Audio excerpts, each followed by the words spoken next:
In 2025, we had some incredible games released.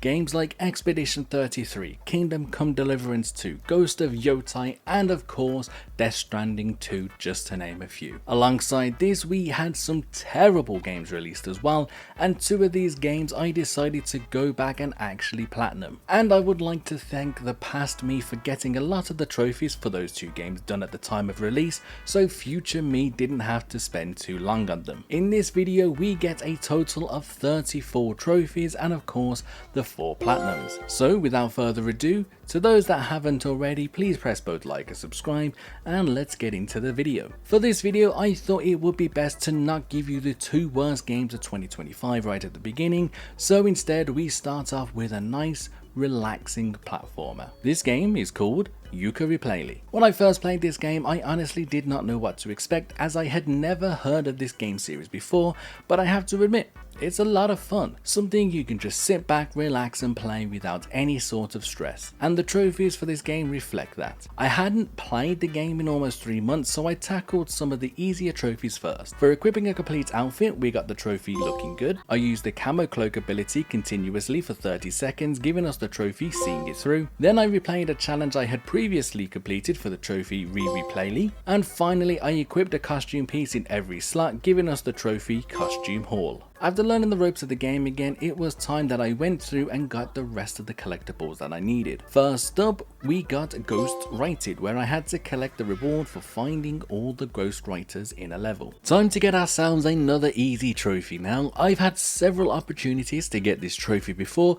but I finally took it this time. All we had to do was glide for 15 seconds to get the trophy Breath of Fresh Air. Back to collectibles now, and we have to collect all the quills in a single level. This one probably took the most amount of time to do out of all the trophies, as I had collected these randomly as I was playing. So I had to go back through an entire level again and make sure I explored everywhere properly to find the last few that I needed. I finally found the last few, giving us the trophy Feather in Your Cap. A combat related trophy now, and for this all I needed to do was defeat a total of 25 underwater enemies. I was doing this trophy at a specific location where one spawned in, but this just ended up being a waste of time, so I just went to another area where more enemies actually spawned. Eventually we defeated 25 of them for the trophy Shellfish. The last of these trophies are all collectibles, so let's quickly make our way through them. We found all the pirate treasures for the trophy Skeletor. We collected all the medals in Rextro Bites Back for the trophy Champion Collector. I purchased all the health extenders for the trophy Extender Mate. And finally I spent a total of 10,000 quids for the trophy Quids In, all resulting in me getting the Platinum Trophy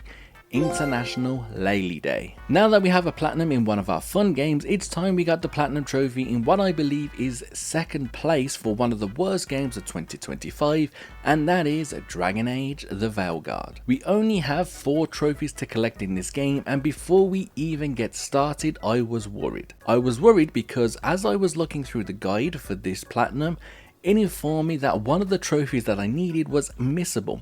And if I hadn't collected something earlier on in the game, it would mean having to play through the game again just for the one trophy. That worry was short-lived though, as I checked my inventory to make sure, and it was there, meaning that this platinum should only take me a couple of hours. We started things off by placing several flowers that I had collected in front of a spirit for the trophy In Peace. For this next trophy, I had to draw out the latent magic in every single altar. During my initial playthrough, I had completed around 80% of these anyway, so after going through and getting the remaining ones done, we received the trophy No Real Gods. Our next trophy required us to have an extending faction strength with the Shadow Dragons, and thankfully there was a neat little trick that can be done for this. By selling valuables to the merchant at the crossroads, your faction strength can be increased. By going to Ducktown and going through this one pathway, destroying everything possible, and then fast traveling back to the starting area of the map, then fast traveling again to the pathway, the things that you are destroying instantly spawn back in. After doing this several times, I went back to the merchant, sold my valuables, got the faction strength to 2900 and received the trophy The Soul of a City. And now we come to the missable trophy. The trophy name is the Storm Quelled. For this trophy, all we had to do was collect 3 objects that are scattered.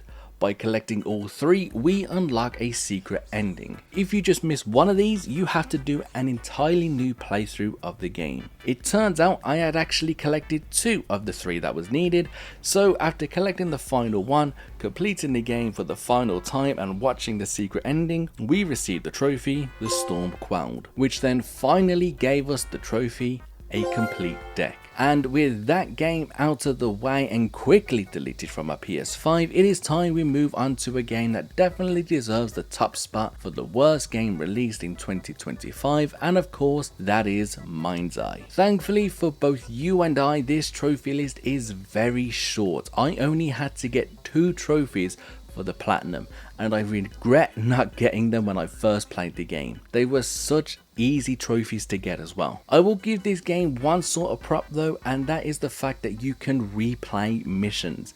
This game wouldn't be in this video if it didn't have that. For the first trophy in this game, all we had to do was fly a pincer drone to Claudia's apartment without taking any damage. It was so simple, and yet I still managed to fail this when I initially played. After easily completing it this time round, we are rewarded with the trophy, Smooth Flying. Our final trophy of this game is to collect all the main campaign weapons. Yet again, another very easy trophy to get, especially as I only had one weapon that I needed to collect. A weapon that the person that is with you for this mission even points out, yet I still missed it. So after collecting the final weapon, we received the trophy, Sticks and Stones, which then gave us the Platinum Trophy, Mind's Eye. As a reward to myself for getting this Platinum Trophy, I quickly deleted the game and won't ever have to think of it again. Now with those 2 terrible games done, it is time we move on to the final game of the video. This one is another platform adventure game, and it is called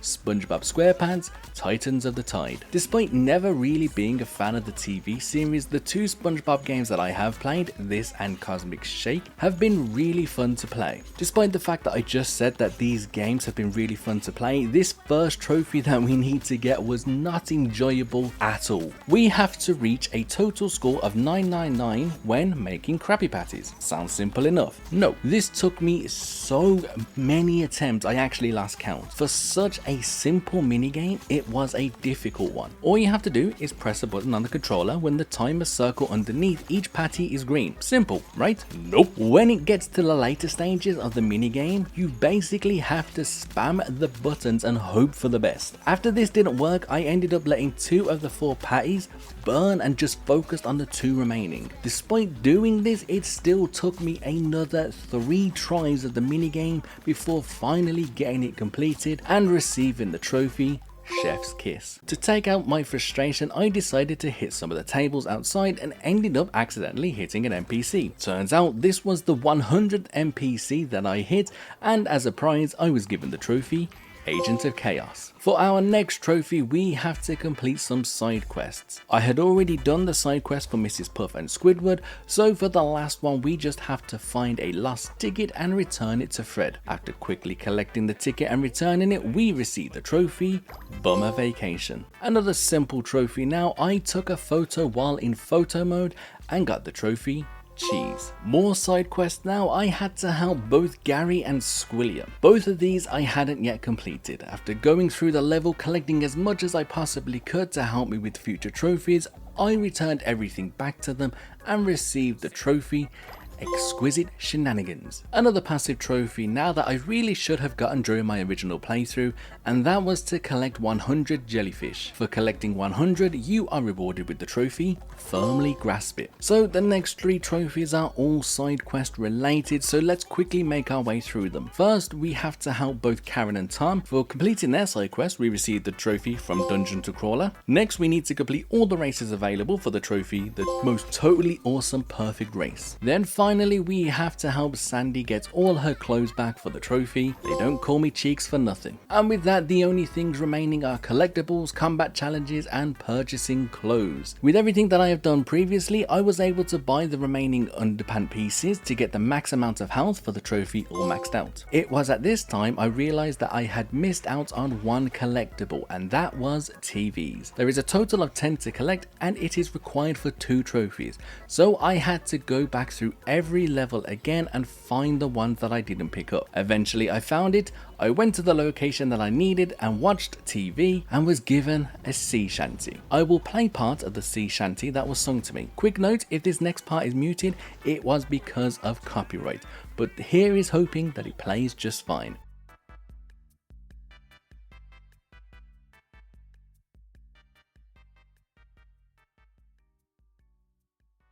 So after being sung that sea shanty, we received the trophy, the Wisdom. I then quickly headed back to where I gave Sandy her clothes, as I had forgotten to open the treasure chest that she gives you. It was the last treasure chest that I needed for the trophy hoarder. We now move on to plankton challenges, and there was just the one that I needed to do here, which was just a platforming one. I would like to say that I did this first time, but I did not. Eventually though, I got to the end and completed the final challenge for the trophy.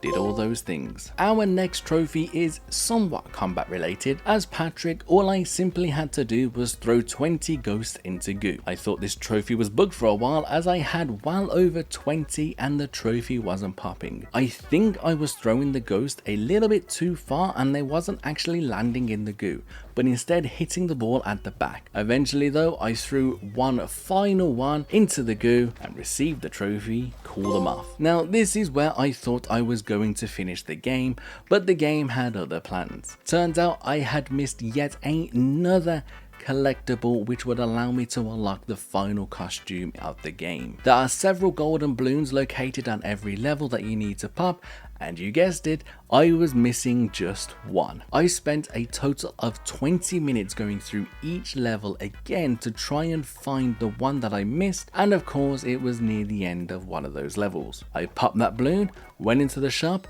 bought the final costume I needed, and we received the trophy, Dashing Fashion. As this was the final item that I bought from Pearl Shop as well, we also received the trophy, Make Mr. Krabs Rich. Then finally, for 100%ing everything in this game, we received the Platinum Trophy, I Did Everything. And there we have it. 2 games I really enjoyed in 2025 and 2 games that I unfortunately now have in my collection. If you've stuck around to this part of the video, press both like and subscribe is greatly appreciated, and I hope you all have a fantastic 2026.